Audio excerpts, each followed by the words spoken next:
Bom dia, meus queridos. Padre Fábio Marinho passando aqui. E no início dessa semana eu gostaria de partilhar com vocês um pouquinho de uma experiência psicanalítica, algo que sempre acontece aqui dentro do consultório e que vem à tona por diversas vezes no ambiente social. Eu gostaria de falar com vocês hoje sobre a obesidade, mas não a obesidade aquela que é provocada pelo excesso de gordura. Façamos um ensaio psicanalítico sobre os excessos que nos engolem por dentro. Existem corpos que carregam muito mais do que peso. Existem corpos que carregam histórias não contadas, palavras que não foram ditas, feridas que não foram curadas. Mas existe algo ainda mais pesado do que o corpo.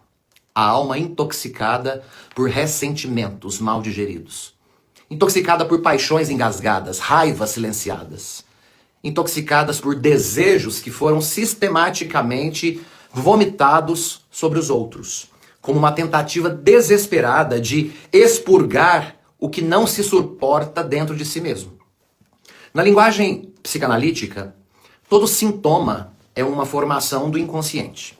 E a obesidade, em muitos casos, pode ser compreendida não apenas como uma resposta metabólica ou comportamental, mas também como um modo simbólico de lidar com o excesso. O excesso de dor, de frustração, de angústia não metabolizada. O corpo acumula o que a psique não consegue elaborar. Mas existe uma forma de obesidade ainda menos visível e que talvez seja a mais letal, que é a obesidade da maldade. Essa se aloja nos nossos afetos. Nos olhares que são muitas vezes enviesados, nos julgamentos que já estão prontos, na crítica que é sempre defesa, na ironia como um modo de se manter invulnerável. São os obesos da alma, inchados de autodefesa, de vaidade ferida, de inveja disfarçada de opinião. Freud já nos advertia que o recalque não elimina, apenas empurra para o porão do inconsciente aquilo que nós não queremos ver em nós.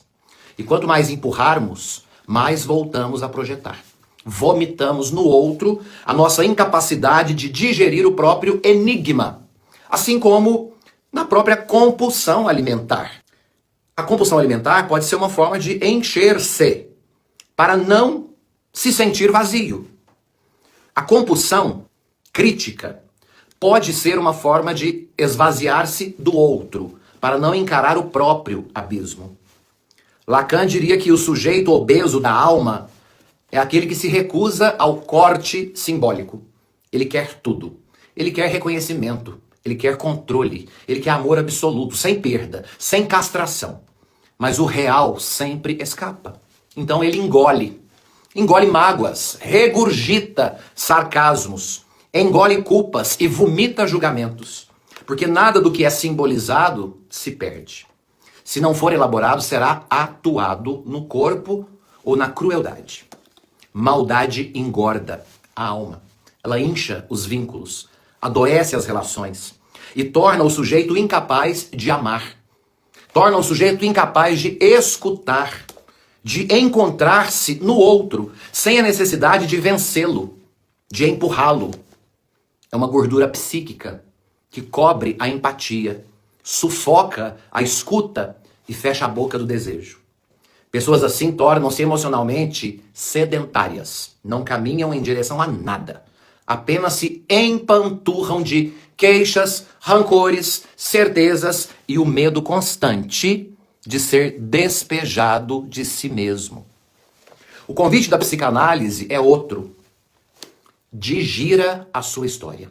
Mastigue as suas feridas com o tempo. Saliva e escuta. Em vez de engolir ou vomitar, aprenda a metabolizar.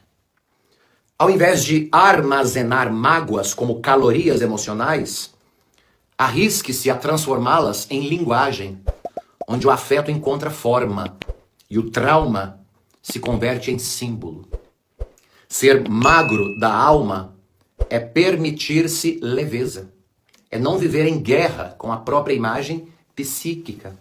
É não precisar carregar o peso do mundo em forma de opinião, ou de raiva, ou de controle ou descontrole diante de coisas pequenas e irrisórias.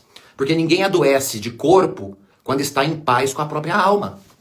E se existe algo a ser emagrecido, que seja essa vontade compulsiva de atacar o outro, de acusar, de controlar e de fingir não entendê-lo. Existe cura para o corpo e existe psicanálise para a alma. Tratem-se.